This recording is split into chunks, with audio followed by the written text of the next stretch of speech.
गोसेवक नितीन महाराज शिंदे यांच्यावर प्राणघातक हल्ला.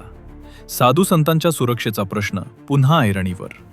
अहिल्यानगर जिल्ह्यातून एक संतापजनक आणि समाजमन हेलावून टाकणारी घटना समोर आली आहे. शहाजापूर येथील माऊली कृपा गोशाळा चालवणारे आणि गोसेवेसाठी ओळखले जाणारे कामरगाव येथील नितीन महाराज शिंदे यांच्यावर अज्ञात हल्लेखोरांनी प्राणघातक हल्ला केल्याची धक्कादायक घटना घडली आहे.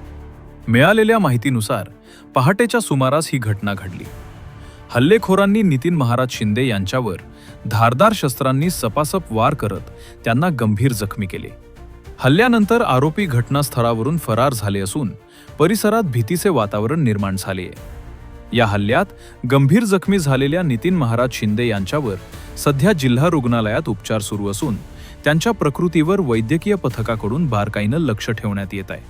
दरम्यान गोसेवा आणि धार्मिक कार्याशी संबंधित व्यक्तीवर झालेल्या या हल्ल्यामुळे हिंदुत्ववादी संघटना, वारकरी संप्रदाय आणि विविध सामाजिक संघटनांमध्ये तीव्र संतापाची लाट उसळली आहे. साधू संत आणि गोसेवक सुरक्षित नसतील तर सामान्य नागरिकांचं काय, असा सवाल उपस्थित केला जात असून आरोपींना तात्काळ अटक करून कठोर कारवाई करण्याची मागणी होत आहे. धार्मिक आणि सामाजिक क्षेत्रात कार्य करणाऱ्या व्यक्तींवर होणारे हल्ले हे केवळ एका व्यक्तीवरील हल्ले नसून समाजातील शांतता आणि सुरक्षिततेलाच आव्हान देणारे प्रकार आहेत. या निंदनीय घटनेचा सर्व स्तरातून निषेध व्यक्त केला जात आहे.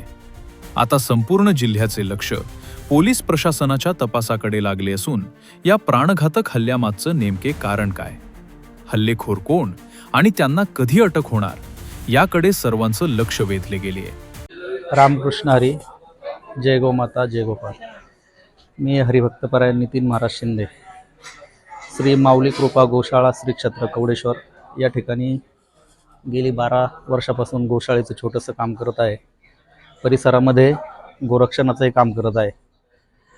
हे हिंदुत्ववादी काम करत असल्यामुळे व मी वारकरी संप्रदायामधून असल्यामुळे परिसरातील माझं कोणी दुश्मन नाही, परंतु या हिंदुत्वाच्या कामाच्या माध्यमातून अनेक जिहादी, कसाई हे माझ्या कायम मागावर आहेत. यापूर्वीही असे प्रकार गोशाळेवरती घडलेले आहेत.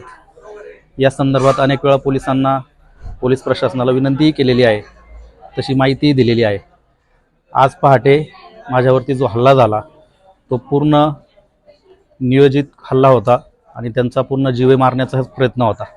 कारण माझ्यावर जो हल्ला झाला त्यामध्ये धारदार शस्त्र त्यांच्याकडे होते, रॉड होते. त्या रॉडलाही काहीतरी धारदार गुंढळलेलं होतं.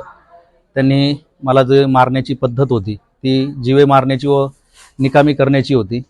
मला खाली डोंगरामध्ये लांबपर्यंत फरफटत ओढत नेलं. माझं तोंड दाबून लाथाबुक्क्यांनी पोटात छातीत मारलं.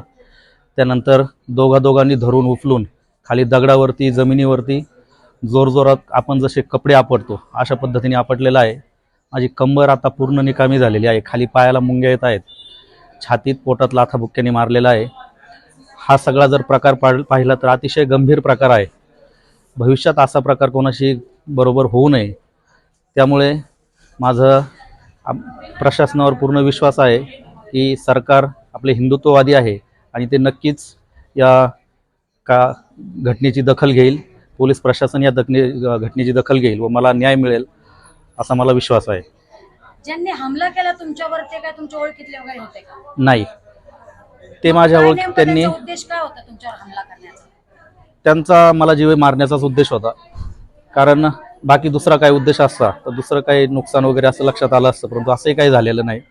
त्यांचं मारून टाकण्याचा उद्देश होता आणि ते पूर्ण नियोजित होतं. कारण त्यांनी तोंड बांधलेले होते आणि ते कोणीही काही कोणाशी बोलत नव्हते. माझ्याशीही काही बोलले नाही. त्यांनी फक्त मला ज्यावेळेस मी गोशाळेच्या पाठीमागच्या बाजूला कुत्रे भुकतात म्हणून पाहायला गेलो त्यावेळेस त्यांनी लगेच ते पूर्वनियोजित तिथे बसलेले होते.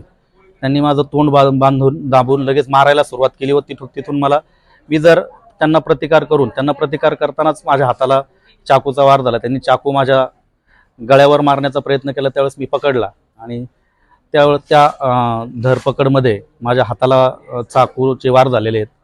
आणि त्यांनी मी जर त्यांच्या हातातून सुटलो नसतो तर त्यांनी नक्की मारून टाकलं असतं. तो परिसर, डोंगर परिसर मला माहिती असल्यामुळं आणि माझा परिसर असल्यामुळं मला थोडंसं लपायला आणि पळायला सोपं गेलं. मी त्यांच्या हातातून सुटून खाली अर्ध्या डोंगराच्या खाली एका दरीमध्ये लपून बसलो. आणि त्यानंतर मला त्या ठिकाणी मी बेशुद्ध पडलो मार जास्त लागल्यामुळं. आणि त्यामध्ये माझा मोबाईल कुठं पडला काय पडला त्यामुळं मला संपर्कही कोणाशी करता आला नाही. आणि सकाळी मग आपले गोशाळेचे काही जे कर्मचारी आहेत घरचे आहेत यांनी शोधून मला वरती आणलं. किती जण होते बरं हे? ते 4-5 जण होते. अंधार पूर्ण असल्यामुळं आता हे डोंगरात घडल्यामुळं आणखी किती होते सांगता नाही येणार, पण एक मला मारलं ते एक 4-5 जण होते. अंदाजे किती वाजता ही घटना घडली असेल? हे सकाळी साधारण 3 ते 5च्या दरम्यान.